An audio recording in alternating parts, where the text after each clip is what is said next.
Sainte Gertrude, dans un ravissement, vit l'âme d'une religieuse qui avait passé sa vie dans l'exercice des plus grandes vertus. Elle se tenait en présence de notre Seigneur, revêtue des insignes de la charité, mais n'osant porter ses regards sur la face adorable du Sauveur. Elle demeurait les yeux baissés, dans l'attitude d'un criminel, témoignant par ses gestes l'envie de s'éloigner du divin maître.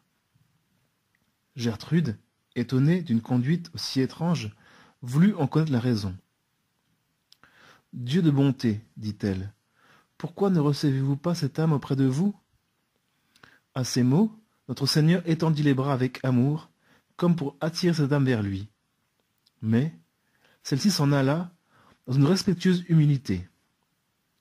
La sainte, de plus en plus surprise, demandant à l'âme de la religieuse pourquoi elle fuyait ainsi les embrassements d'un si tendre époux. « Parce que je ne suis pas encore entièrement purifiée des souillures que mes fautes m'ont lassées. Et, si Dieu m'accordait, dans l'état où je suis, à la libre entrée du ciel, je n'y consentirais pas, car, quelque brillante que je paraisse à ses yeux, je sais que je ne suis pas point encore une épouse digne de mon Sauveur. » Ainsi, ces saintes âmes endurent leurs souffrances de très bon cœur dans une résignation parfaite. Elles sont tellement transformées en Dieu qu'elles ne voudraient pas, quand elles le pourraient, se soustraire à la moindre partie de leurs tourments.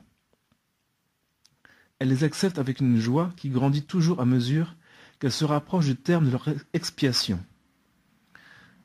Qu'elles sont dignes de notre amour, de nos sympathies, de toute notre charité.